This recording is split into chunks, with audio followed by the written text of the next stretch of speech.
Welcome back to All Ball Podcast, where it's all ball all the time. You are here with your host, Sean and Isaiah. This is episode number 29, and today we're going to be talking about Anthony Davis and his injury. Then we're going to be talking about the top seeded teams and their outlook for the rest of the season. But before all that, of course, Isaiah, how you feeling today, man? I'm feeling good. Not good in an excited kind of way because, we still have a couple of days before the real All-Star game. And just a whole bunch of other mediocre things have happened this week in the basketball world. But I'm feeling good because I just want to laugh. And Anthony Davis is one of the prime people that can make me laugh consistently.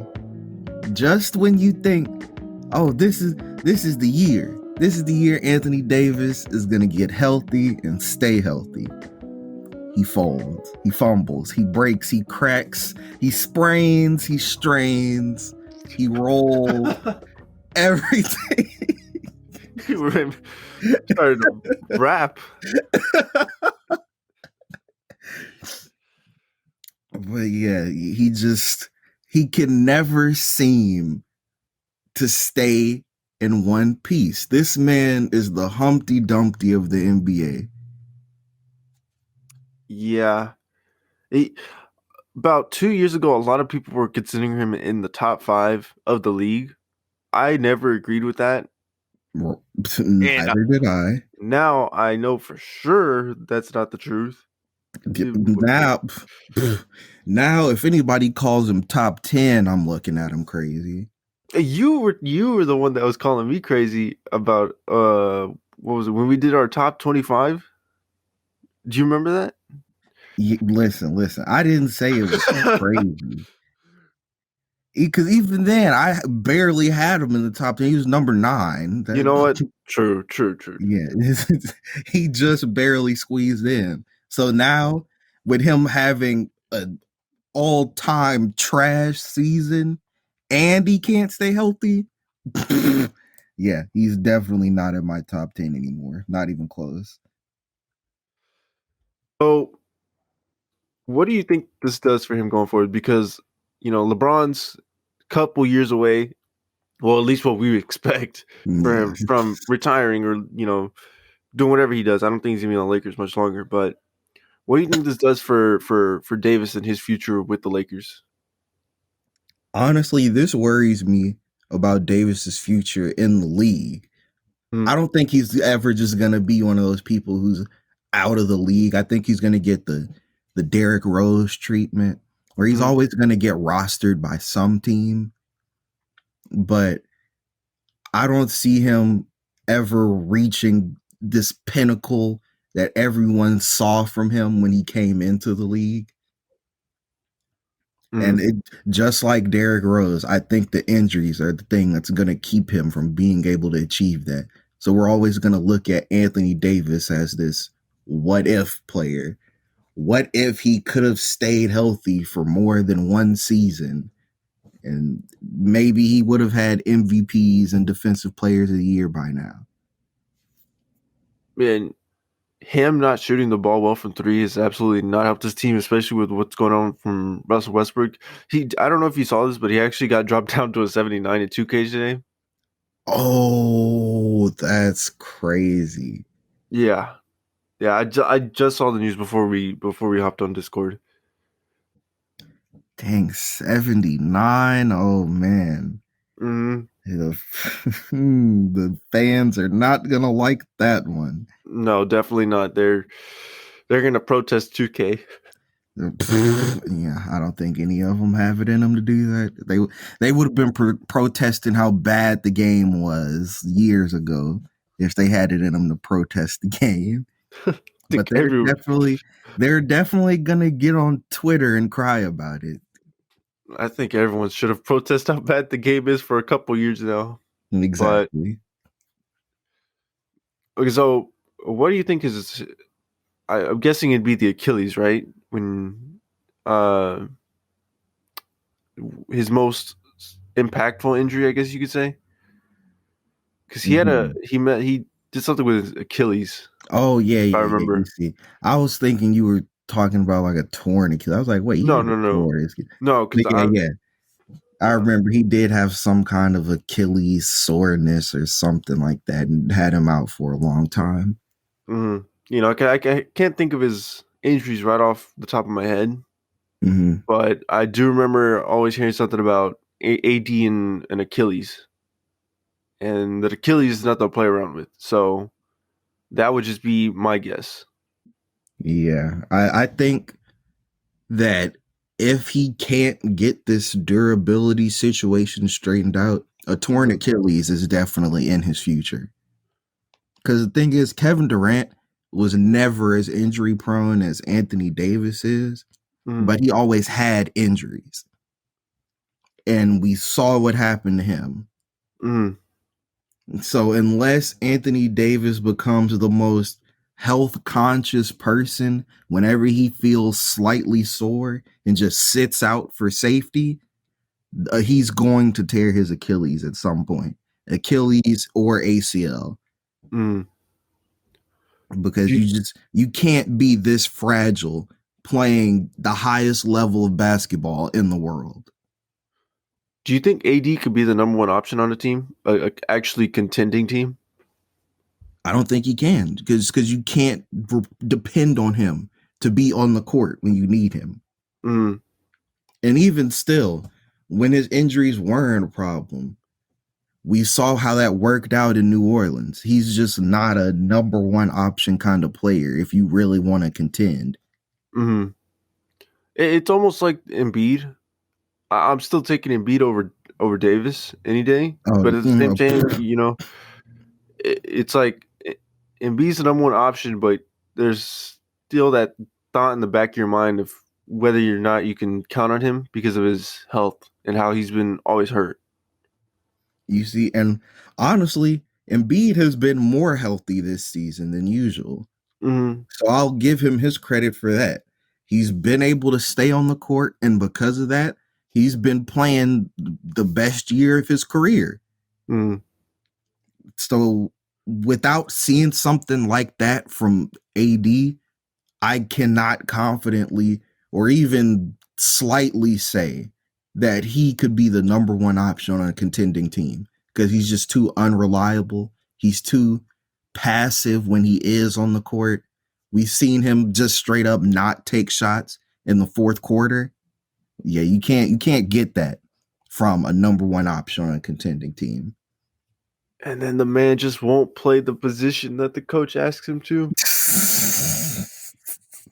Just don't sit right with me. Yeah, you're never gonna get over that one. And No. I can't blame you, because it's just another one of his many issues as a professional basketball player. Yeah, because even like, okay, so I how do I put this? So with the Dennis Schroeder, I know I'm turning this about the Rockets, okay? Just for Hmm. 2 minutes. With the Dennis Schroeder thing, you Dennis Schroeder playing, you know, good, decent point guard minutes for the Rockets the last couple games. Hmm. People were like, move KPJ back to the three, back to the three, back to the three, and let Schroeder or a real point guard, you know, run the offense. Okay. I don't like that idea, but if that's what the coach wants to do, I wouldn't want to see KPJ like fight against it, you know? Just Hmm.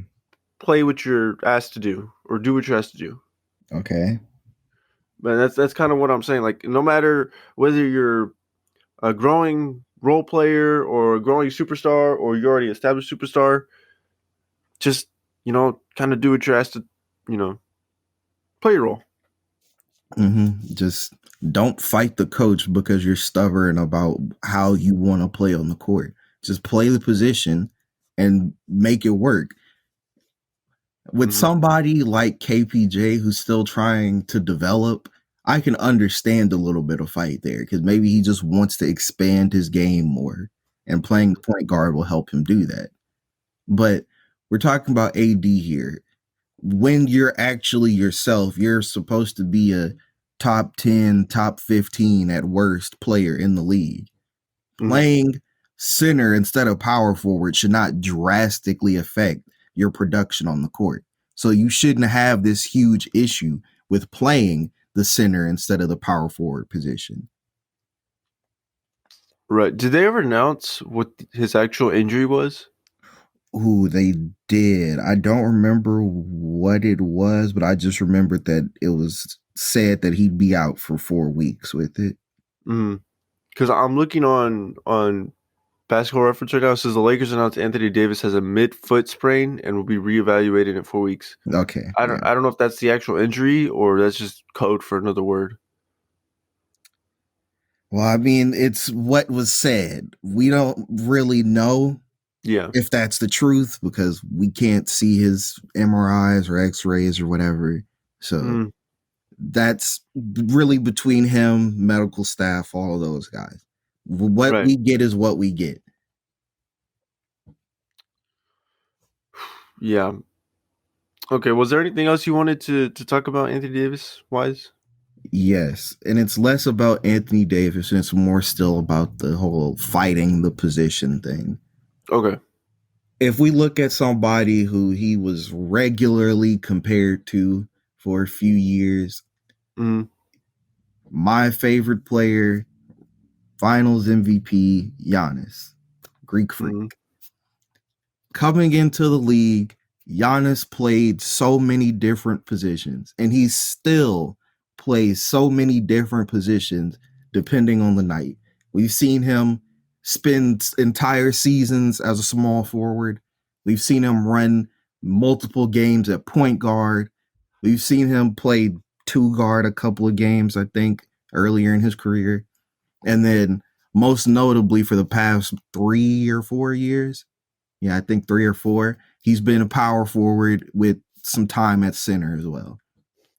That is a prime example of it doesn't matter what I want to play.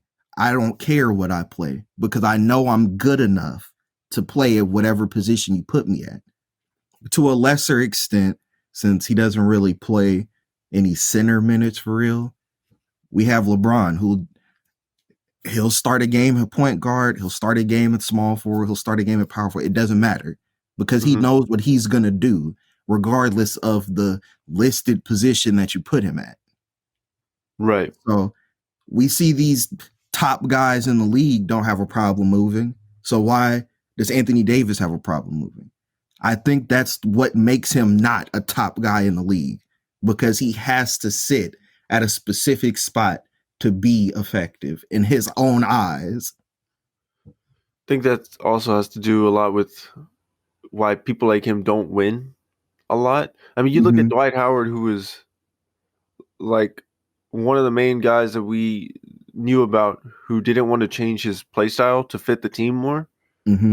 And he does it. The next year, he wins a championship with the Lakers. I don't think it's hard to see. I think it's just a lot of pride of the guys that just want to be the best on the team. But yeah, man, I don't know. His injury, this one, it looked pretty bad for him. Honestly, all of his injuries look bad when they happen. Every single time that he falls down, even if it's not an injury that takes him out of the game, it looks like it's something that could be career ending. I don't know if that's just him acting or if he's just legitimately that fragile that every injury hurts that bad. But yeah, he's just that weak to where every time he goes down, you kind of hold your breath a little bit. Honestly, I think it's the second option because we've talked about this once on the podcast, but remember when KD fell in the playoffs on his arm? Oh, really hard? Yeah, and he just got up. Just got right up. Yes. That arm looked like it snapped completely out of place. I know. He just got up, shot his free throws, I think, like it was no big deal. Like his injuries turned off. Oh. That man's went into the settings. Turned injuries down to 0 or just completely off. Yeah, he went to the injury and fatigue settings, turned off the injuries, went into the sliders, boosted the durability sliders, all of that. Yeah, man. Okay, well, was there anything else you would talk about AD or anything like that. Okay, no, that's it there. All right. So let's just go ahead and get into some of the teams that are doing really well this season and kind of give our predictions for the rest of the season, playoffs wise and regular season wise. So I'm going to start off with the many are considering the best team in the NBA, the Phoenix Suns. For the Phoenix Suns, we saw them make a finals run last year. They they had one of the worst choke jobs of the finals that I've ever seen, starting off 2-0 just to lose 4 straight. Mm. But even with that hilarious meltdown, I still think they 100% have it in them to make another finals run this season.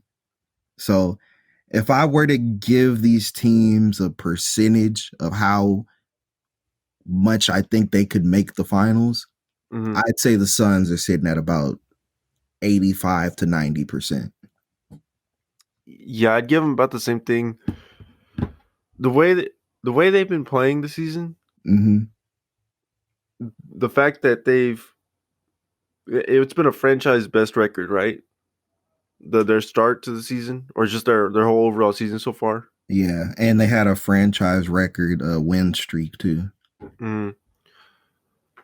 It's CP3 is playing amazing. Devin Booker's playing great, and I don't think you could ask for much more out of those two guys.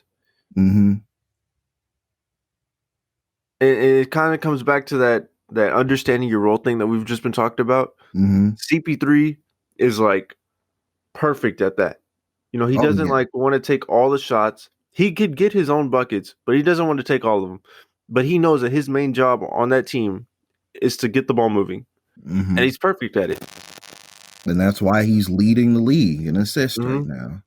By far. Yeah. So I see the Suns, either the Suns or the Warriors making the playoffs from the West. The Grizzlies might have a chance to steal it, but other than that, that's my prediction for the Suns. They'll probably end up making the finals. Yeah, like I said, have them at 85 to 90%. I think, especially with the way that Steph has been melting down this year, the Suns absolutely have the highest likelihood of being the team to make it out the West. But on that same note, we can now move on to the Warriors. And like I was just saying, Steph has been a shell of himself for most of the games this season, ever since he got into that range of almost breaking Ray Allen's record that's now his. And then on top of that, Klay Thompson has come back and he's had some really good games, but obviously he's still trying to get back into the flow of things. So he's really not himself yet either. Then you have Draymond, who's constantly been out of the lineup with injuries. You have James Wiseman, who hasn't played at all this year because of injuries, and they're going to need that size in the Western Conference's playoffs. Got All-Star Andrew Wiggins. All-Star starter. Oh, yeah, my bad. My bad. They have Wiggins who has stepped up. I'll leave it at that. He has stepped up this year, and he has been really good. But I don't know if Andrew Wiggins playing like your best scorer is going to get you a finals run, a championship. I don't think it's even going to get you out of the second round. Yeah, to me, there's only a certain point to where decent talent and great fitting, like what the Warriors are, because outside of Steph and Klay, you know, their talent isn't amazing. Like, look at the guys they're playing. They're playing Gary Payton the third, I think that's second. The second. You know, I'm not saying he's a bad player by any means. He's a good player. He's a decent player. But when you look at the Suns, they're amazing talent with also great fit. They have a future Hall of Famer who's playing like at an MVP level, another All-Star, 2 All-Stars, and Aiden and Book. Whether you want to say Aiden's an All-Star this year, it's up to you. But he can be an All-Star, I think. And then they have amazing lockdown perimeter defender in Mikal Bridges. Mikal Bridges, and then they have their heart and soul in Jay Crowder. Mm-hmm. That's going to be a really tough team to beat if you're the Warriors. Yeah, like, and that's only the starting lineup, and they're that deadly. So for the Warriors to have guys like you said, Gary Payton II, or Kevon Looney, who's decent but not groundbreaking, that's going to be a very tough matchup for them, assuming they even make it to face the Suns in the first place. Right. Like those guys play their roles to the best they can play them. Mm-hmm. But I think there's only so much they can do when their talent level is what it is. Exactly. It's like decent talent with great fit can only do so much against great fit and great talent, which is what the Suns have. So right. I really don't see the Warriors coming out on top just because of the way the playoffs is structured. Because it's these 7-game series, I don't think the Warriors could take the Suns in a 7-game series unless Steph can turn back into his usual self. Right. Oh, and okay, so kind of using this as a transition, but I do think the Grizzlies would have a better chance against the Suns. Okay, interesting. Just because I think John Morant can probably do better in a 7-game series than Steph would, just because of like how streaky he's been this year. And for most of that, it's been off the last, it's already been like 2 months since he broke the record. Yeah. So, I mean, the talent level, you could argue, is the same than the Warriors. You know, they have Desmond Bane, they have Jaren Jackson. I mean, those guys are good. They're not Klay Thompson or anything. Jaren Jackson has been really good this year. Yeah, I think he should have had some serious all-star consideration the way he's been playing. He averaging? Let me check that real quick. Jaren, I'm not even typing. Jaren can't type correctly either. Here we go. Jaren Jackson Jr. is averaging 16.7 points, a total of 6 rebounds and 1 assist on 41% shooting. He does shoot quite a bit of threes though. So I mean, it's definitely not bad. I'm sure that his injury past has kind of still plagued him a little bit. Yeah, like it's still affecting him. Yeah, and he definitely had a slower start, and he ended up picking it up as he played more. Yeah, so I mean, this team is, like I said, I think this team is more poised to beat the Suns than the Warriors, just because they're a younger team, and I think they could probably pull it off. I was just about to say that. I think that youth really could give the Suns a run for their money, just because that energy, that vigor, it could really just overpower the Suns' smart, team-oriented play. Yeah, and Desmond Bane's been having a crazy year too. I think he could probably give you like 40 any night. So, not like every night, but one of those. I don't want to make it seem like he's about to drop 40 every single night. No. One of those nights, he could probably just pop off one game and give you 40 or so. Yeah, I can see that, especially because of the caliber of shooter that he is. Yeah, maybe one night he just goes off, hits 10 threes. Right. Yeah, man. So, okay, that's what we have for the Grizzlies. Let's go ahead and do one more team from the West, unless you want to do another one after that. Let's go ahead and go with the Jazz. Yeah, I think there's really no other team that's in serious consideration to make a run for the finals. But the Jazz, I think the Jazz have the same problem that they've had the past however many seasons that Donovan Mitchell's been there. And it's just that Rudy Gobert and Donovan Mitchell is not a championship winning combo. They're a very good, consistent, high playoff seed combo, but that duo just cannot win you a championship. Yeah, yesterday they lost to the Lakers by 5 points. Mike Conley dropped 6. You cannot have Mike Conley dropping 6 points if you're trying to win. Yeah. Because outside of Mike Conley, I mean, yes, you have Bogdanovich, and Joe Ingles got hurt, Yeah. so he's not available anymore. You have to pray that Jordan Clarkson has a good game, because outside of him, you really don't have much. Is Rudy Gay coming back anytime soon? I'm not sure. Because he could be a big part of their team when he comes back. Hmm. But yeah, even Jordan Clarkson, he's had a down year. Mm.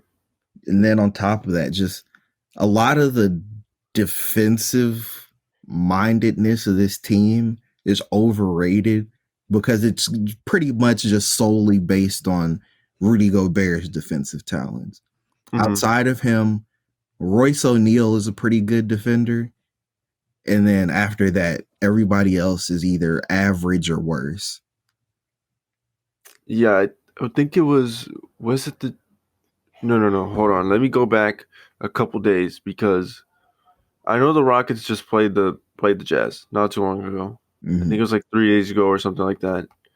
And we lost. Yes, we lost 101 to 135, no surprise there. But I remember watching this game. This was Gobert's first game back from his injury. I didn't realize, I think it took me a whole game to sit down and watch, because the last time I watched the full game of a Rockets versus Jazz was probably let me see, probably the last time we played them in the playoffs, like from beginning to start all the way through. Now Okay, yeah. yeah. I can see why it's been so long then. Yeah. So I think it finally struck me how much their perimeter defense sucks, and how much they actually do have to rely. What do you call it? Rely on Gobert. Yeah, because they will give you the free pass to get to the bucket sometimes, and if Rudy's not there, well, it's pretty much a free layup. Exactly. And that is the precise issue that I have had with this team in the playoffs that I really hate that most people don't see. Because a lot of people just think, oh, well, they have Rudy Gobert. He's supposed to be Defensive Player of the Year. Why are they not locking up all these people? Well, Rudy Gobert is one person. He is one human man. I get that he's a really great defender. He blocks a lot of shots. He scares people away from the rim, but he is a singular human man. He cannot lock up an entire team for 48 minutes in multiple 7-game series. It just not possible. It's not possible. And his perimeter defenders do nothing to make his job easier. If anything, they just rely too much on the fact that he makes their job easier. So they just don't do their job. And they say, oh, Rudy got it. Yeah. All right, well, let's go ahead and start talking about the Heat. So what is your outlook for them for the rest of the season? The Heat are a team that I would describe as sneaky good this season because they're not a team that I'm particularly interested in keeping up with. And at the same time, while they've been really good, they're obviously the first seed at the moment. I have not heard much talk about the Heat. And that's something it's really shocking because it's not often that you see a team get the 1 seed and you hear almost nothing about them. Right. That's why it was a surprise to me about a week and a half ago when I heard that they were the number 1 seed. I hadn't heard anything about the Heat. I thought they were still in the 4 to 5 seed range. And I don't remember what game it was. I caught the end of a game, one of their games the other day. I think it was PJ Tucker and I want to say Jimmy Butler locking up in the clutch. And it kind of reminded me of how good this defense is. but at the same time, they haven't, as good as they should be. Mm-hmm. They're still right there with like the Bulls, Mm-hmm. who don't have much defense at all. They don't have much defense because their two best defenders have been out for a good long while now. Yeah, I can't remember exactly how long it's been, but yeah, Lonzo and Caruso have both been out for well over a month at least. Mm-hmm. And it's like they're staying right there in the pack where everyone else is in the East. And yes, we've talked about how great the East is this year, but still, the Nets have kind of fallen off. Mm-hmm. The Hornets have kind of slowed down. They actually slowed down a lot in the last 10 games, but the Hawks disappointing, Knicks disappointing, Wizards slowed down from the beginning of the season. Pacers blew it up. So at least from 1 to 7, the East is pretty competitive. But you would think that at least one team would be able to pull out on top more than the others. Mm-hmm. But I guess it's not the Heat. Yeah. So honestly, it's really confusing because when you look at the way this team is built, they are constructed like a team that should be far and away a number one seed. Mm-hmm. Like you said, the defense is crazy. Butler, Tucker, Adebayo, even Kyle Lowry to an extent, the way he draws charges and he plays smart defense. It's a crazy defensive team with respectable offense. Yet they're barely a number one seed. Really, they're tied for the 1 seed. Mm. And I'm glad you brought up Kyle Lowry because even though he's not averaging a lot of points, he's only averaging 13 points. Mm-hmm. It's it's pretty low for his career. It's he's still averaging 8 assists. Mm-hmm. So it's almost like that CP3 type of role. Where he understands he can still get his buckets, but what his main job there to do is assist. Exactly. And that's honestly, that's the way Kyle Lowry's been for years. Mm-hmm. He was never I want to be the primary scorer on the team kind of person. Every single year since he played with DeMar, he's always been that at best secondary guy getting shots, but he was the main one making smart plays on defense, kind of conducting the defense and making plays on offense to get guys involved. Mm. And that's what Kyle Lowry is best at. Yeah. And okay, so let's go ahead and move to were you done with the Heat? Was there anything else you want to say about the Heat?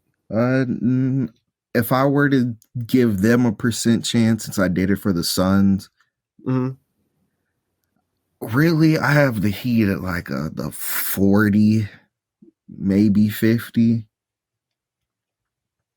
I don't have them that high. Oh, I have them more in like the 30 range. Okay. Just because I think the East is tricky. I think the Bucks could pull it out. The Celtics, no. The Raptors, the Raptors, maybe the Raptors somehow sneak in. The Nets have a better chance than the Raptors and Celtics combined. Still, I think.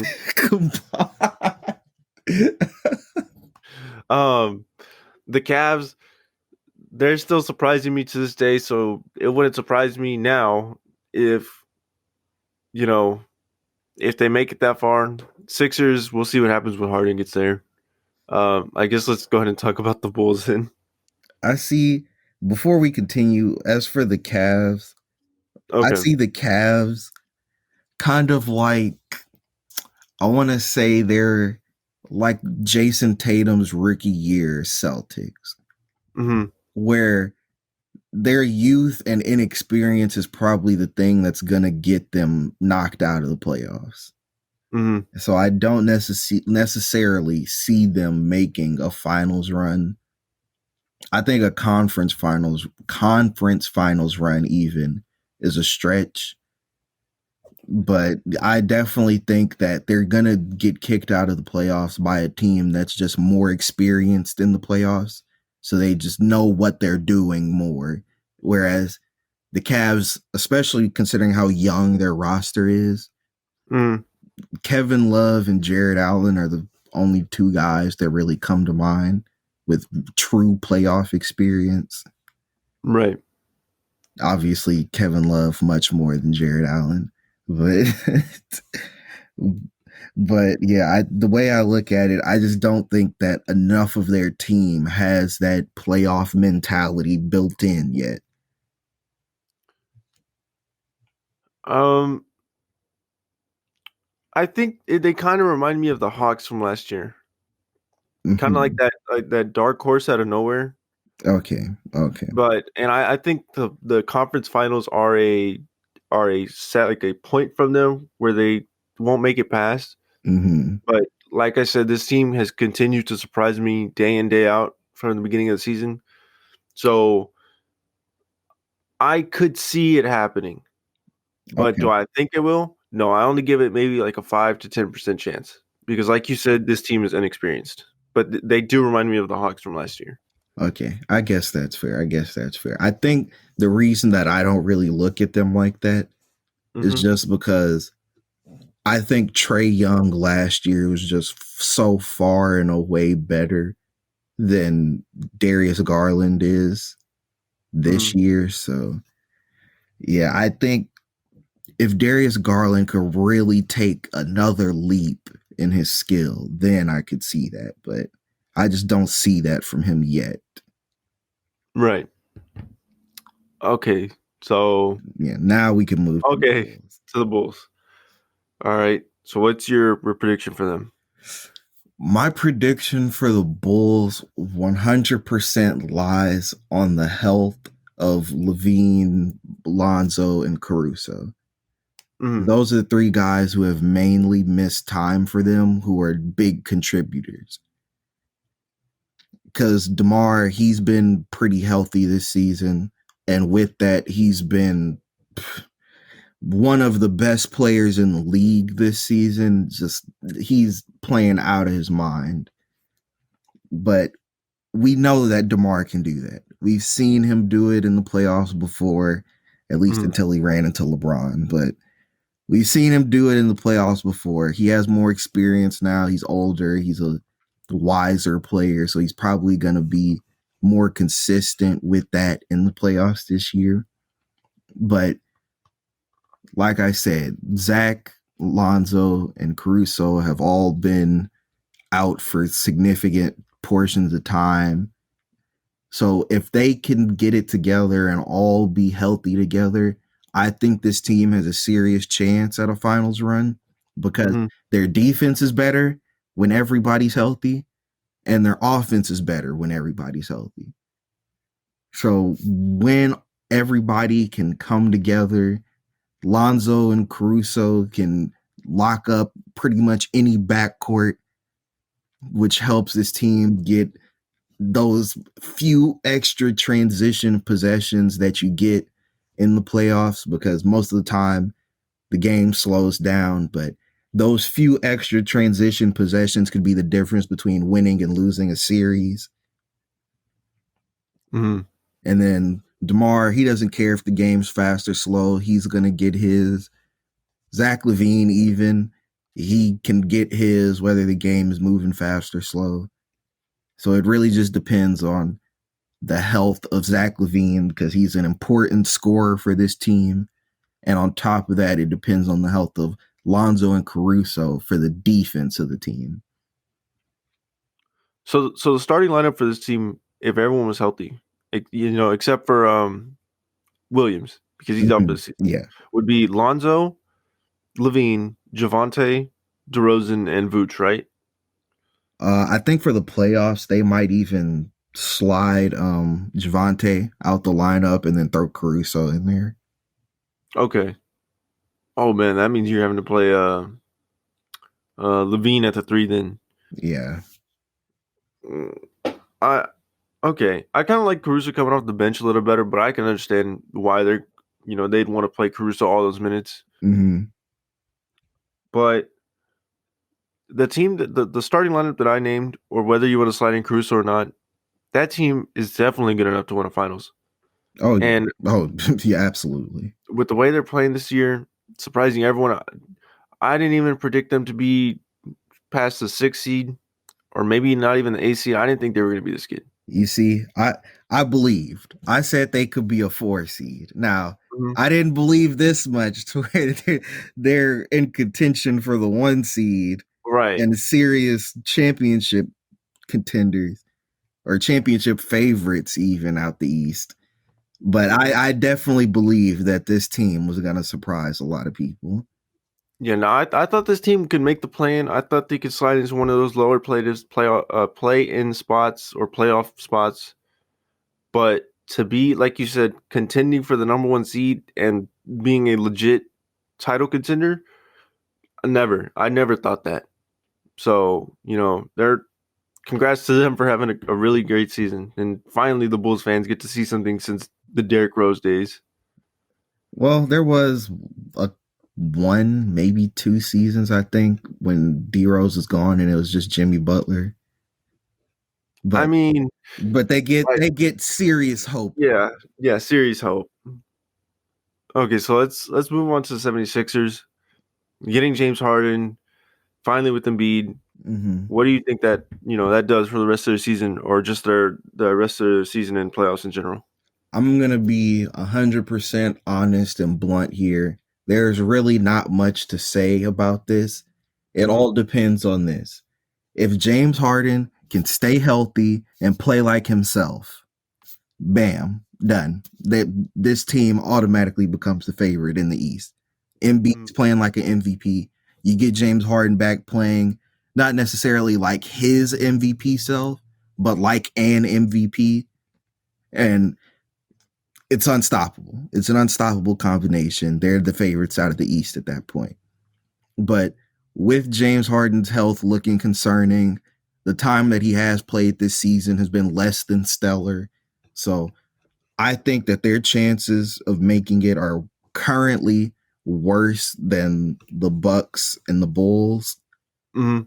But obviously Embiid is still playing extremely well this season. So I'm not going to say that they're just out of the running, but I think that their chances right now are lower than they should be. You kind of basically said the point that I wanted to say about. No, I wasn't going to say anything about his health, but if you could somehow unlock that 2018 James Harden, there's no way this team can't win a championship. Oh yeah. Oh yeah. That's without a doubt. You Mhm. give 2018 James Harden with 2022 Embiid, that is a deadly duo. One of the deadliest duos of all time. And then, not to mention, throw in Toby in there. He'll have a good game here and there. Mm-hmm. Maxey have a good game here and there. Thibault to lock people up. Yep. And then you have Danny Green. I was wondering who else you were gonna say. I was like, well, Yeah, I uh, just Danny Green's there. He'll do Seth, something. Seth gone. Yeah, Seth gone. They traded him in the Simmons Yeah. trade. Mm. Yeah. So I think the lack of depth is definitely okay with what they brought in because yeah, like I said, if they can unlock what he can be, then Mhm. it's definitely worth it. Yeah, and that's really what it all depends on, because that's why I think their chances are so low right now, because Mhm. they don't have much depth. If Harden doesn't fully unlock his previous level of play, then that depth is going to get them killed in the playoffs. Mhm. All right. So since we already talked about the Cavs, I think we could skip over them and just talk about one more team, the Bucks. Mm-hmm. Yeah, I think you know this team a lot better than I do, so you could, you know, you can go for this one. Yeah. Plus, they're the reigning champs. We can't not talk about them. Mhm. But with that being said, the Bucks, their record is more deceiving than how well they've played this season. The Bucks, when they're fully healthy and everyone's locked in, they look like a legitimately terrifying team like they were last year. The issue with their record and their place in the standings is just that there's been so many games where guys were out, guys were injured. Maybe it was health and safety stuff, but a lot of their main guys have missed time this season. Mm-hmm. And then even they were waiting for Dante DiVincenzo to come back this year, and he came back and he's just a shell of himself.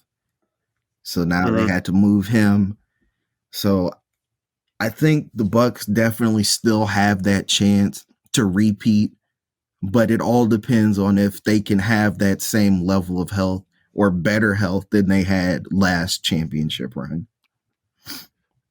I saw a tweet that said the reason why the Bucks aren't doing so well this season, or what they should be doing, is because they lost PJ Tucker.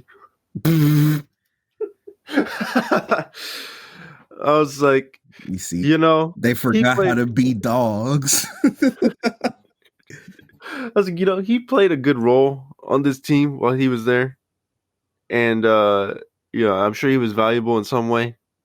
But to say he's the sole reason why this team is, only the 5th seed it's Twitter for you. So yeah.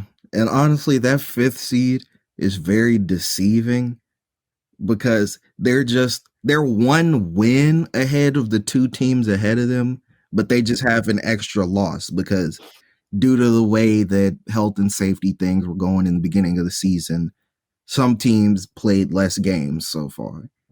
Right. Yeah, so the Bucks, honestly, they could easily slide right back up to a 3rd seed, which is what they were last year. So, I mean, I can't say anything else other than we all know what Giannis can do. Yeah. He'd do it night in, night out too.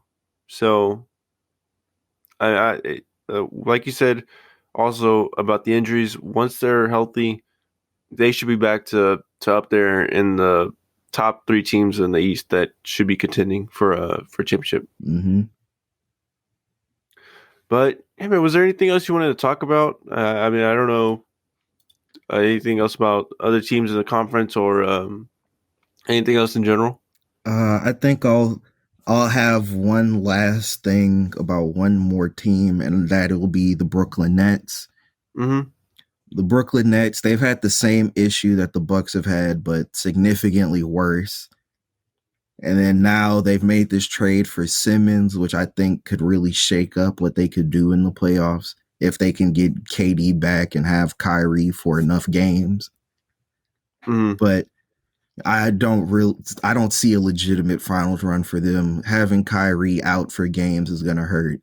We don't know when KD is going to come back. We don't know what he's going to look like when he comes back. He might come back and just get injured right again. Even Simmons, there's no timeline on when he's coming back. So this team is a huge question mark right now, but it just needed to be discussed.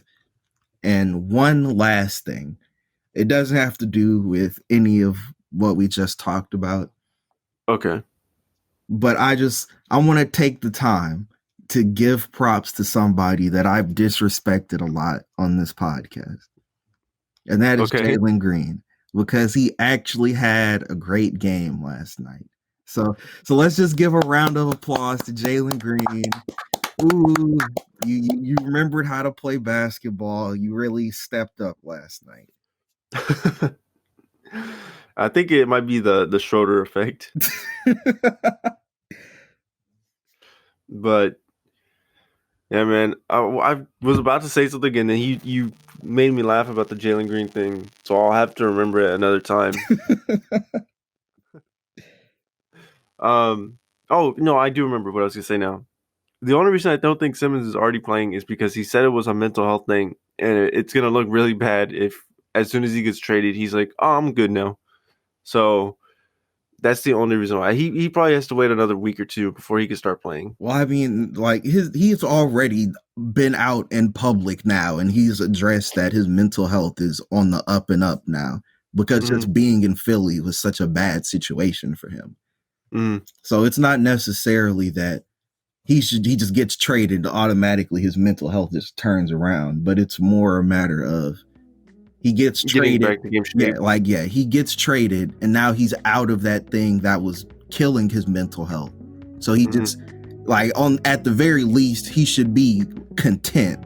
if he's not necessarily happy yet, and he just needs to get into game shape. Okay. That's I get you there. But all right, well, since that was it, let's go ahead and wrap this thing up. If you liked the episode, go ahead and like, subscribe, comment down below, and leave a comment too. And Isaiah, any last words? Don't forget, share the podcast with as many people as you can. It helps us out. It'll help us give you a better product to listen to. And then don't forget to check out the podcast Instagram at All Ball Podcast YT. And also check out the podcast Twitter. Yeah, we got a Twitter now, so it's All Ball Podcast _ because someone else already had All Ball Podcast. So go ahead and check that out.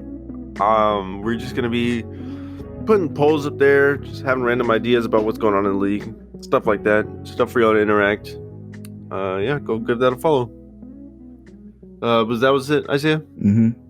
All right. Well, we will catch y'all on the next episode.